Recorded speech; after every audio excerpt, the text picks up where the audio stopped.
A letter to the man who ruined my life and had no idea of any of it. To a man who got to live the rest of his days out as a heartthrob, a football star, an astounding catch. You got to live a life of luxury, while I went through hell. First, my hell started with the boys from school, following me home yelling obscenities, while all I could do was hold my head down. Then I was shunned by other girls at school, who feared they might be subjected to the same punishment I had to endure if they had shown me any sympathy. Then there was my mother, my God-fearing mother, who shipped me off to the outskirts of Toronto, where every day I was reminded that I brought this pregnancy upon myself. I'm the sole sinner. Once I had finally gave birth, after a long and difficult pregnancy, I was stripped of that baby. And because of that pregnancy, I now can't have a child I actually want. Something that could show me how amazing bringing life into this world can be, how amazing a mother can be. But all it showed me was pain.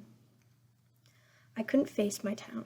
I didn't want to go back to that hell where everyone only saw me as a slutty teen who stupidly got knocked up. So I've been spending my life going from husband to husband. So unfortunate that they've all hit their expiration dates prematurely. I just can't keep track of all the medication taken and the food and alcohol consumed. And now here I am. I got the incredible honor to meet the suave and charming Bob Gorman by chance on vacation.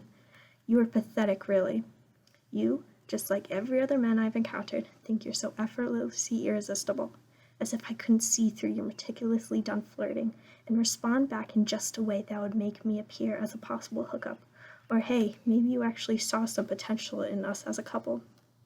No point in thinking about that now, right? The stories you told me about your college sweetheart who you married, but sadly lost her over 6 months ago, and now you'll never be able to share your golden years with her. How hard that must have been for you.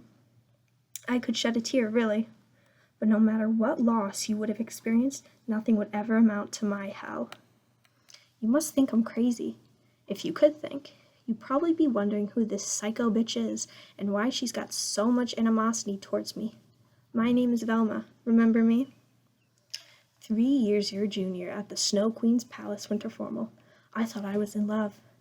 My strict mother lets me go to the dance with the bright and respectable Bob Gorman. At the time, all I had known were my studies, church, chores, and my weekend job at the drugstore. I finally get a break from my dull and meticulous cycle just to have some fun, and I'm taken advantage of.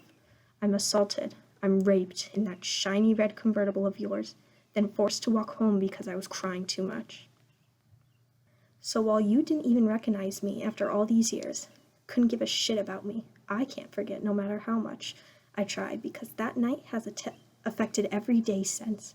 My life became defined by my rapist, by you, and I could only accept it. I was only a child. The slut-shaming, the shunning, the baby I couldn't keep was all you. Not only did you kill a part of me, but you're unfortunately the reason for my past husband's deaths. You made me a murderer. You brought yourself your own death. Now our fateful meeting has led you to be lying face down in the Arctic, and I guarantee no one will ever find out what happened to you. You might think that I'm the evil one. I'm holding a grudge over something that happened when we were young. Boys will be boys, right? You can view me as out of line, but I'm finally doing something for myself. I'm taking control and serving myself justice. I might have not gone through your murder if you had made amends, if you had learned your lesson, if you had shown change and growth. But no, you never got caught for raping a minor, so how could you even think of what you did was wrong?